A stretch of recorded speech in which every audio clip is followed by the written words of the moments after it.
Hello friends hello friends good evening. Raj nursing academy के platform पे आप सबका स्वागत है फ्रेंड्स। और आप सब अच्छे होंगे, आपकी पढ़ाई भी बहुत अच्छे से चल रही होगी, बहुत शानदार चल रही होगी। और आज का सेशन बहुत शानदार सेशन होगा। और प्लीज़ वीडियो को स्टार्ट करने से पहले वीडियो को फर्स्ट से लेकर लास्ट तक देखें। और प्लीज़ चैनल को लाइक शेयर सब्सक्राइब करना ना भूलें। Okay friends. और दूसरा फ्रेंड्स, कल एक शॉर्ट वीडियो डाला था 11-12 मिनट का था। उसमें आपको जब भी कभी आप दुखी हो, आपका मन सैड हो, पढ़ाई में मन ना लग रहा हो, तो वो वीडियो बार बार देख सकते हो। आपको खुद लगने लग जाएगा कि मुझे पढ़ना चाहिए या नहीं। ओके फ्रेंड्स, तो स्टार्ट करते हैं आज का सेशन।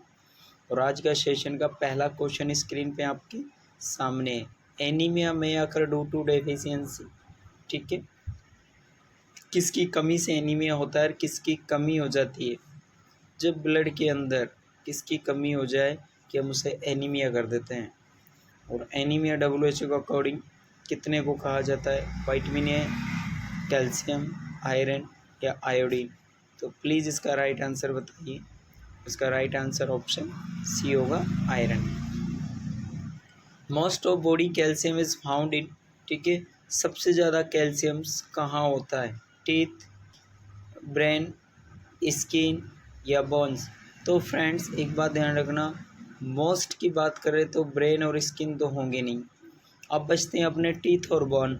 तो सबसे ज़्यादा 99% जो कैल्शियम होता है वो बोन्स के अंदर होता है। और हमारा 1% जो बचता है वो अदर्स जगह होता है। ठीक है, क्योंकि 99% जो हमारा कैल्शियम स्टोर होता है वो बोन्स में होता है, और 1% जो हमारा रिमेनिंग होता है वो blood, muscles and other tissues में होता है। ठीक है friends. Night blindness occur due to deficiency of vitamin. ठीक है फ्रेंड्स, आपको मेरे सेशंस कैसे लगते हैं प्लीज़ एक बार कमेंट सेक्शन में बताएं। और मेरे द्वारा आपको किया गया मोटिवेशनल कल जो वीडियो था वो कैसा लगा प्लीज़ ज़रूर बताएं एक बार। ठीक है, नाइट ब्लाइंडनेस में अकर ड्यू टू डेफिशिएंसी, जो नाइट ब्लाइंडनेस होता है, ठीक है, वो vitamin A, retinol, vitamin D, calcium, vitamin E या विटामिन B1। ठीक है, तो प्लीज़ इसका राइट आंसर बताइए। इससे थायामीन वेरी होगा, इससे टोकोफेरोल, ये कैल्शियम रिकेट करेगा और ये हमारा नाइट ब्लाइंडनेस करेगा। तो राइट आंसर क्या होगा? एक्सेसिव ऑफ फैट इनटेक में कॉज। ठीक है, अगर मान लीजिए ये हमारी ब्लड वेसल्स हैं और इनके अंदर अगर फैट डिपॉजिट होता जा रहा है, अगर फैट डिपॉजिट होगा तो ब्लड जो प्रॉपरली बह रहा था, ये हमारी ब्लड वेसल्स हैं और जिनके अंदर ब्लड हमारा प्रॉपरली सर्कुलेट हो रहा था, जब ये डिपॉजिट हो जाएगा तो पाइप सिकुड़ जाएगा। जब पाइप सिकुड़ जाएगा तो क्या वो ब्लड प्रॉपरली बॉडी ऑर्गन्स को मिल पाएगा, जो हमारे वाइटल ऑर्गन्स हैं उनको मिल पाएगा। जब उनको नहीं मिलेगा तो पेशेंट को क्या क्या होने के डर हो सकते हैं? CAD हो सकता है, कोलन और ब्रेस्ट कैंसर यस हो सकता है, पेप्टिक अल्सर या ओबेसिटी। तो ओबेसिटी तो है ही, श्योर है। ब्रेस्ट कैंसर कौन नहीं होता, बट पेप्टिक अल्सर का यहाँ पे कोई रोल नहीं होता। पेप्टिक अल्सर का कोई रोल नहीं होता। Source of protein included. ठीक है, सोर्स ऑफ प्रोटीन इंक्लूडेड। ठीक है, तो बताइए क्या एग्स होते हैं? Meat, milk, olive. तो सबसे ज़्यादा हमें प्रोटीन्स मिलती है वो एग से मिलती है। ठीक है, मीट और मिल्क भी देते हैं, लेकिन सबसे ज़्यादा हमारी जो प्रायोरिटी होती है वाइटमिन हमारा एग्स होता है। तो right answer all of them ही होंगे। The word nutrients means. ठीक है, न्यूट्रेस का मीनिंग क्या है? न्यूरस, चेरस, AB या नन ऑफ दिस। तो प्लीज़ इसका राइट आंसर बताइए। और किसी आंसर का, हर एक आंसर का, क्वेश्चंस का right answer all of them नहीं होता। तो प्लीज़ इसका राइट आंसर बताइए। डेफिशिएंसी ऑफ विटामिन B12 में कॉज। ठीक है, डेफिशिएंसी ऑफ विटामिन B12 में कॉज पेलेग्रा, बेरी, हर्मेशियस एनीमिया या स्कर्वी। तो प्लीज़ राइट आंसर बताइए। डेफिशिएंसी ऑफ विटामिन B12 में कॉज। ठीक है, तो मैं कुछ आपको परमेसियस एनीमिया के बारे में बताना चाहता हूँ, ठीक है, कि विटामिन B12 की कमी से हमारी बॉडी के अंदर जो डिजीज़ होती है वो कौन सी होगी, परमेसियस एनीमिया होगा। सब मुझे बताइए परमेसियस का मीनिंग क्या होता है। परमेसियस का मीनिंग अगर आपसे कोई पूछता है तो इसका मतलब होता है जानलेवा। क्या होता है, जानलेवा। क्योंकि अगर किसी में परमेसियस एनीमिया हो जाता है तो उस पेशेंट को पूरी ज़िंदगी इंजेक्शन की नीड होती है, ठीक है। पेरेंटल रूट से होल बॉडी जब तक वो जिएगा, जब तक आपको विटामिन B12 का इंजेक्शन उसको लगाना होगा, ठीक है। तो मैं थोड़ा सा मोटा मोटा आपको परमेसियस एनीमिया के बारे में बता देता हूँ। बाकी परमेसियस एनीमिया जब कभी आपको अच्छे से पढ़ना हो तो आप मुझे बता देना, लाइव पढ़ा दूंगा बहुत अच्छे और बहुत शानदार तरीके से, ठीक है। थोड़ा सा बता देता हूँ, ठीक है। ये वैसे टेढ़ा हो गया, बट ठीक है, एडजस्ट कर लेना। विटामिन B12, ठीक है। विटामिन B12 हमें कहाँ से मिलता है, तो ध्यान रखना सबसे पहले ये हमें एनिमल सोर्स से मिलते हैं, ठीक है। फर्स्ट जब हम इसे एनिमल सोर्स को विटामिन B12 को माउथ में लेते हैं तो ये किसके साथ बाइंड हो जाता है, तो एनिमल प्रोटीन्स के साथ बाइंड हो जाता है। और जब एनिमल प्रोटीन्स के साथ बाइंड होगा तो ये कहाँ आ जाता है, स्टोमक में। लेकिन एक बात ध्यान रखना, इससे और बाइंड होने के लिए भी एक रिसेप्टर्स और होता है जिसे हम आर बाइंडर बोलते हैं। क्या बोलते हैं, आर बाइंडर। और आर बाइंडर का आर का मतलब होता है रैपिड बाइंडर होता है। वो एक तरह का प्रोटीन होता है, वो भी इससे मतलब एडजस्ट होना चाहता है बट वो हो नहीं पाता, ठीक है। तो यहाँ तक ये कहानी थी। इसमें हमारा एनिमल प्रोटीन सबसे पहले आता है, ठीक है। जब हमारा एनिमल प्रोटीन्स यहाँ आ जाता है तो पेप्सिनोजन हमारा, आपने सुना होगा, स्टोमक होता है, स्टोमक की 2 सेल्स होती हैं। एक हमारी चीप सेल्स होती है, क्या होती है, एक हमारी, ये हमारा स्टोमक है, ये स्टोमक है, इसकी 2 सेल्स होती हैं, चीप सेल्स, और एक होती है पैराइटल सेल्स। जो आपकी चीप सेल्स होती है इससे पेप्सिनोजन निकलता है, और आपकी पैराइटल सेल्स होती है इससे 2 हार्मोन निकलते हैं, एक आपका इंटरसेयर फैक्टर निकलता है और एक आपका HCl निकलता है, ठीक है। जो आपका पेप्सिनोजन है, पेप्सिनोजन आगे जाके पेप्सिन, और पेप्सिन से आपका एनिमल जो प्रोटीन्स होता है जो विटामिन B12 के साथ था वो इसको एब्जॉर्ब कर लेता है, ठीक है फ्रेंड्स। अब मान लीजिए जब आपका ऊपर से विटामिन B12 बाइंड होकर एनिमल प्रोटीन्स के साथ आ रहा था और ये आपका स्टोमक था, इसमें आपका एनिमल प्रोटीन आया, अब ये डेस्ट हुई होगा तो ख़त्म हो गया। तो इसके साथ अब कौन जुड़ने के लिए तैयार है, तो यहाँ पे आपका कौन था, आर बाइंडर। तो आर बाइंडर आपका यहाँ सबसे पहले आएगा, आर बाइंडर आया। और आर बाइंडर आगे जब गति करता आता है तो यहाँ कौन सा मिलता है, यहाँ हमारी डूडिनम होती है, क्या होती है, डूडिनम। और डूडिनम में आपको कौन मिलेगा, इंटरसेयर फैक्टर। और इंटरसेयर फैक्टर भी कहाँ होगा हमारा, तो टर्मिनल इलियम होगा। कहाँ होगा, टर्मिनल इलियम में होगा, ठीक है फ्रेंड्स। तो ये एक नॉर्मल सा फिनोमिना था जो आपको बताया। आपको क्वेश्चंस अगर बन सकता है तो विटामिन B12 का एब्जॉर्वेशन कहाँ होता है, तो ध्यान रखना टर्मिनल इलियम में। कहाँ होता है, टर्मिनल इलियम में आपका विटामिन B12 का एब्जॉर्वेशन होता है। एक छोटा सा फिनोमेना मैं आपको बता देता हूँ। आपने सुना होगा रेटिकुलोसाइट और एक होता है एरिथ्रोसाइट, ठीक है। एरिथ्रोसाइट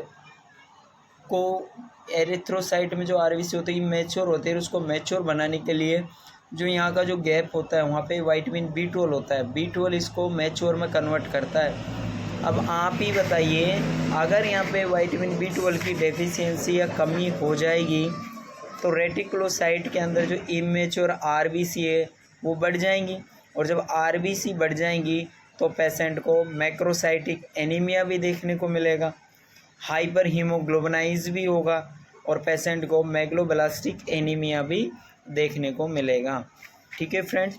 तो इसमें जो मोस्ट कॉमन आपको जो देखने को मिलता है वो मिलेगा आपको पेशेंट में रेड बेबी टंग मिलेगी। क्या मिलेगी, रेड बेबी टंग मिलेगी। क्यों मिल रही है, क्योंकि विटामिन B12 का आगे एब्जॉर्प्शन नहीं हो रहा था, उसका एब्जॉर्प्शन नहीं होगा तो वहाँ पे आरबीसी इमेच्योर थी, जो मैच्योर में नहीं बदल देगी तो वापस से रेटिकुलोसाइट की रन और बढ़ जाएगी, ठीक है फ्रेंड्स, तो ये था परमिसियस एनीमिया से कुछ रिलेटेड चीज़ें। और इसके लिए एक टेस्ट कराते हैं जिसे हम सिंगलिंग टेस्ट बोलते हैं, और उसके 24 आवर यूरिन का सैम्पलिंग लेते हैं। Okay friends, next, sunlight is the impotency source of, ठीक है, जो सनलाइट है उससे हमें कौन सी विटामिन मिलती है, ए, के, सी या डी? तो प्लीज़ राइट आंसर बताइए। तो राइट आंसर ऑप्शन डी होगा। Vitamin B1 is also known as, ठीक है, तो क्या होगा, राइबोफ्लोविन, नियासिन, पायरोडोक्सिन या थायामीन? तो राइट आंसर बताइए। तो राइट आंसर थायामीन होगा, ठीक है। थायामीन इससे बेरी बेरी होता है। बेरी बेरी दो तरह का, एक वेट बेरी एक ड्राई बेरी, ठीक है। Goitre is caused due to deficiency, goitre किसकी कमी की वजह से होता है, आयरन, विटामिन, कैल्शियम, आयोडीन? तो please goitre caused due to deficiency of, तो प्लीज़ एक बार राइट आंसर बताइए कि क्या होगा। ठीक है friend, next question, goitre is caused due to deficiency, जो गोइटर होता है वो किसकी कमी के कारण होता है? तो फ्रेंड्स ध्यान रखना, गोइटर आयरन की, विटामिन, कैल्शियम या आयोडीन? तो गोइटर हमारा हमेशा आयोडीन की कमी से होता है, ठीक है फ्रेंड्स। तो राइट आंसर क्या होगा, iodine. Next, highest biological value of protein CN, 5 minute बैठ। Highest biological value of protein, protein सबसे ज़्यादा किस में मिलता है? तो आप बताइए, मीट, एग, फिश या मिल्क, ठीक है। तो प्रोटीन सबसे ज़्यादा किस में मिलता है? तो एग्स में मिलता है सबसे ज़्यादा प्रोटीन, ठीक है। नेक्स्ट क्वेश्चन, कोरेस्कोप साइकोसिस and Wernicke encephalopathy occur due to deficiency.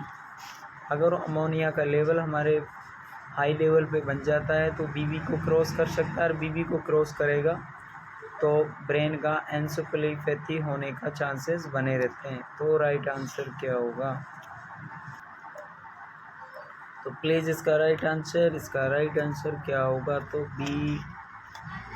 B1। Next, daily requirement of folic acid for adult, एक फोलिक एसिड का क्वेश्चन, प्रेग्नेंट हो या नॉन प्रेग्नेंट हो, में लैक्टेशन हो, ज़रूर मिलेगा NHM में। तो राइट आंसर क्या होगा? राइट आंसर ऑप्शन बी होगा, 100 mcg देते हैं प्रेग्नेंट वुमेन्स को, 400 mcg देते हैं। Daily requirement of folic acid for pregnant women को आपको फोलिक एसिड देना है, अभी मैंने बताया था 400 mcg। सेशन कैसा लग रहा है प्लीज़ एक बार कमेंट सेक्शन में ज़रूर बताएं। How much energy recommendation for a reference Indian man, एक आदमी उसका 60 किलो वेट है और डूइंग हैवी वर्किंग है, तो बताइए आप उसको एनर्जी कितना एडवाइस करोगे? तो राइट आंसर ऑप्शन ये होगा, 3900 calorie. How much extra calorie of energy is required in A pregnant women है, उसको आपको कैलोरी देना है, तो आप कैलोरी कितना एडवाइस करोगे? प्लीज़ राइट आंसर बताइए, ऑप्शन ए, ऑप्शन बी, सी या डी? तो राइट आंसर ऑप्शन ए होगा। In the following which is not a nutritional deficiency disease, ठीक है, न्यूट्रिशन की कमी से नहीं होता, तो क्या नहीं, स्कर्वी हो सकता है, ठीक है, स्कर्वी, मरासमस, क्वाशियोर 3 हो सकते हैं, बट ओबेसिटी नहीं होता। Obesity also known is the fatty diet, ठीक है। The nutrient essential for maintenance of osmotic pressure, जब ऑस्मेटिक को प्रेशर को न्यूट्रिएंट ऐसा कौन सा है जो मेंटेन करके रखता है? तो प्लीज़ राइट आंसर बताइए। तो राइट आंसर क्या होगा? The nutrient essential for maintenance also known is the protein. Vitamin C is also known as retinols। Vitamin A होता है retinol, vitamin A, pyridoxine, vitamin C, scurvy या ascorbic acid? तो please इसका right answer बताइए, और इसका right answer ascorbic acid होगा, vitamin B6 का। वेरी वेरी में आकर डू टू डेफिशिएंसी, वेरी वेरी मैंने बताया था, वेरी वेरी टू प्रकार के होते हैं, आर टू टाइप ऑफ वेरी वेरी, वेट वेरी वेरी, ड्राई वेरी वेरी। ठीक है, तो बताइए वेरी वेरी किसकी कमी से होता है? नियासिन। नियासिन को हम पेलेग्रा बोलते हैं, जिसमें आपको 4D देखने को मिलते हैं। थायामीन, पायरोक्सिन, B6 जिसे हम बोलते हैं। ठीक है, ये पेरोफेरल न्यूरोपैथी कराता है। या राइबोफ्लाविन, विटामिन B2 सॉरी। तो राइट आंसर क्या होगा? राइट आंसर ऑप्शन इसका बी होगा, थायामीन। तो प्लीज़ ओके फ्रेंड्स, तो ये था आज का सेशन। आज का सेशन आप सबको कैसा लगा? प्लीज़ एक बार कमेंट सेक्शन में ज़रूर बताएं कि आपको सेशन कैसा लगा। प्लीज़ RNA टीम से जुड़े रहें कंटिन्यू। ठीक है, स्टडी अच्छे से करते रहें। ओके, मिलते हैं कल और एक बेहतरीन सेशंस के साथ। Okay bye, take care, love your friend.